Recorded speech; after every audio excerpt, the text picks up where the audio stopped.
Assalamualaikum warahmatullahi wabarakatuh. Alhamdulillah rabbil alamin wassalatu wassalamu ala asyrafil anbiya'i wal mursalin wa ala alihi washabihi ajmain. Untuk jemaat pada yang mulia ini, anda nak beri perkongsian berkenaan dengan surah Al-As dan penceritaan tentang kerugian masa dan golongan-golongan yang tak akan rugi dengan masa daripada surah tersebut. Jadi sebelum itu anda akan membaca terlebih dahulu surah Al-As berserta dengan maknanya. A'udzubillahi minasyaitonirrajim. Bismillahirrahmanirrahim. Wal 'asr innal insana lafi khusr illa allazina amanu wa 'amilus solihati wa tawasaw bil haqq wa tawasaw bis sabr. Sadaqallahu azim. Maksudnya ialah demi masa, sesungguhnya manusia berada dalam kerugian kecuali golongan yang beriman dan beramal soleh, yang mengajak kepada kebenaran dan mengajak kepada kesabaran. Sadaqallahu azim. Sedikit pengenalan berkenaan dengan surah Al-As. Mana surah ini merupakan antara surah Makkiyah dan surah yang terpendek dalam Al-Quran, yang mempunyai 3 ayat yang terletak dalam juzuk 30, iaitu surah selepas daripada surah Al-Takatsur.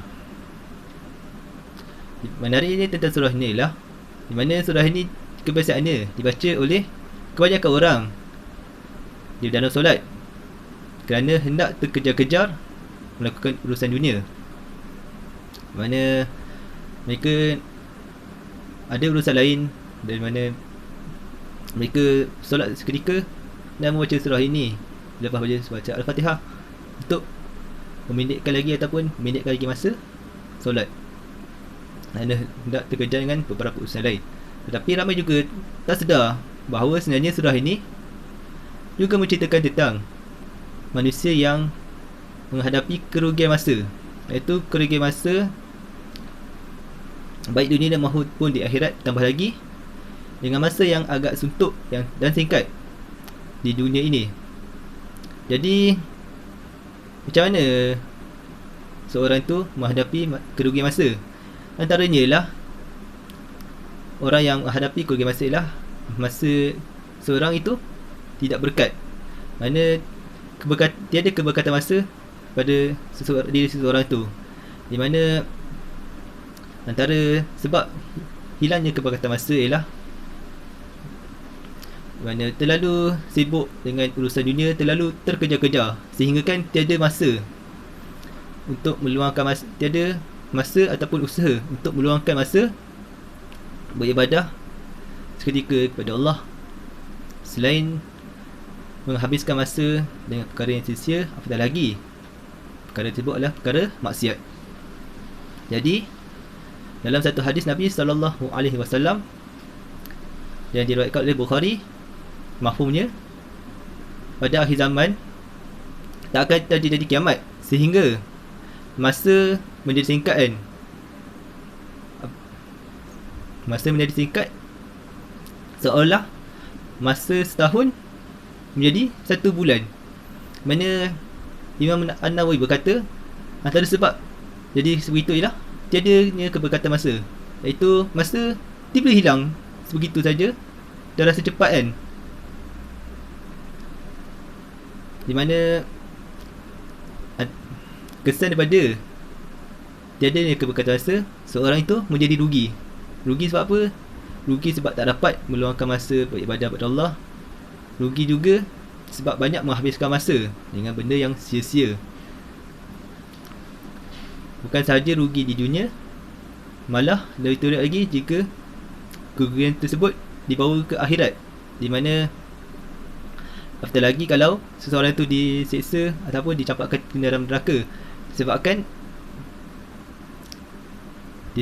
disebabkan ketiadaan masa ataupun tidak sungguh-sungguh untuk melakukan ibadah kepada Allah. Jadi daripada situ kita lihat beberapa golongan yang merugikan masanya ataupun mempersia-siakan masanya yang agak singkat 3 hayat di dunia. Jadi ada lagi golongan yang tidak akan rugi dengan masa di dunia ini, atau lagi di akhirat. Terdapat 4 golongan yang tak akan rugi.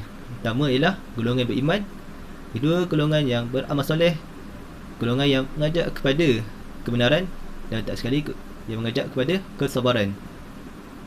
Jadi macam mana golongan ni takkan rugi kan? Pertama ialah golongan beriman kan.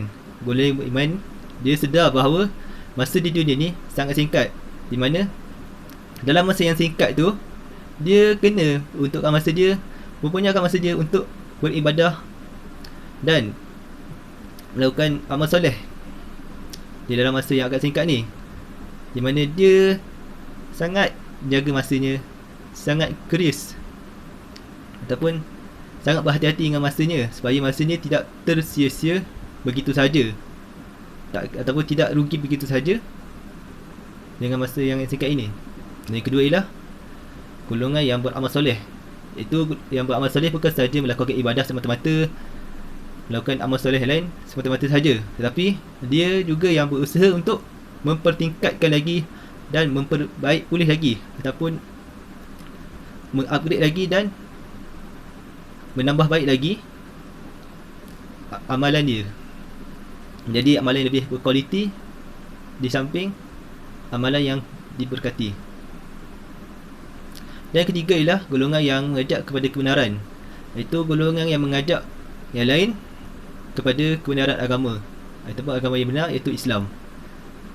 Yang terakhir sekali, golongan yang bersabar, yang mengajak kepada kesabaran, iaitu bukan sahaja bersabar dalam melakukan dakwah, tetapi bersabar untuk menghadapi ujian di dunia ini, dan juga bersabar untuk menahan nafsu daripada melakukan perkara-perkara yang melalaikan dan merugikan masa. Jadi kesimpulannya ialah, pertama sekali, jangan menjadi orang yang rugi dan dengan melakukan perkara yang sia-sia, perkara yang melalaikan sehingga kita lupa akan tanggungjawab kita untuk beribadah kepada Allah. Yang kedua ialah, hargailah masa kita yang sangat singkat ni di atas muka bumi ni, di mana di samping kita melakukan urusan dunia, jangan lupa untuk kita lakukan lagi ataupun luangkan masa kita, paling tidak pun, untuk beribadah kepada Allah. Yang ketiga ialah, jauhilah perkara yang sia-sia, perkara yang maksiat, sehingga kita menjadi orang yang rugi. Jadi itu saja daripada anda untuk perkongsian pada hari Jumaat yang mulia ini. Assalamualaikum warahmatullahi wabarakatuh.